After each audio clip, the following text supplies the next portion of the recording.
Hello everyone, আসসালামু আলাইকুম। আমি আজকে লাচ্চা সেমাই দিয়ে মিষ্টি বানাবো। লাচ্চা সেমাই দিয়ে মিষ্টি বানানোর জন্য প্যানের মধ্যে প্রথমে আমি ১ চামচ ঘি দিব। ঘির মধ্যে আমি দিয়ে দিব একটা সাদা এলাচ আর ১ টুকরো দারুচিনি।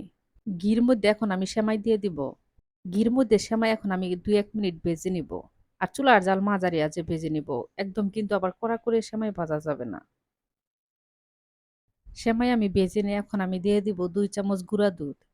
সেমাইয়ের মধ্যে অবশ্যই গুঁড়া দুধ দেওয়ার চেষ্টা করবেন। তাহলে মিষ্টিটা খেতে বেশি ভালো লাগবে।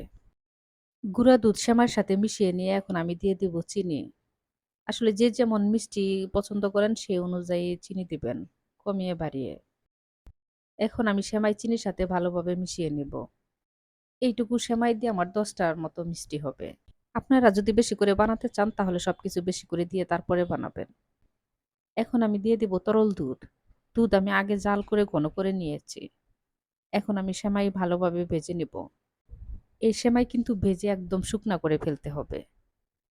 সেমাইয়ের মধ্যে কিন্তু একবারে দুধ ঢেলে দেওয়া যাবে না। অল্প, অল্প করে দিতে হবে। দুধ একবারে বেশি করে ঢেলে দিলে দেখবেন যে সেমাইটা পাতলা হয়ে যাবে, তখন আর আটাবে না। সেমাইয়ের মধ্যে থেকে দারুচিনি আর সাদা এলাচ আমি উঠিয়ে নিব। সেমাই ভেজে ঠিক এরকম শুকনা, শুকনা করে ফেলতে হবে। সেমাই অনেক নরমও হয়ে গেছে। আর এখন হাতের মধ্যে নিয়ে মিষ্টির মতো গোল করলে সুন্দরভাবে গোল হয়ে যাবে। এখন আমি চুলা অফ করে দিব।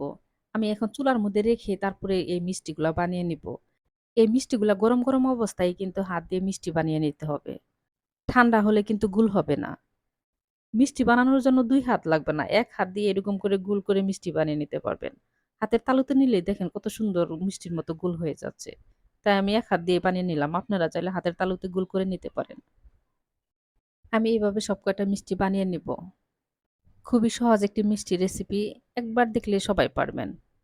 আমার সবকটা মিষ্টি বানিয়ে নেওয়া হয়ে গেছে। এখন আমি গুঁড়া দুধের সাথে মিষ্টিগুলা মিশিয়ে নিব। দেখেন দেখতে কত সুন্দর হয়েছে। আর খেতেও মাশাআল্লাহ অনেক মজা হয়। সবাই একবার হলেও বাসায় বানিয়ে খেয়ে দেখবেন। তারপরে আমাকে জানাবেন কমেন্ট করে কেমন হয়েছিল। সবাই ভালো থাকবেন। আল্লাহ হাফেজ।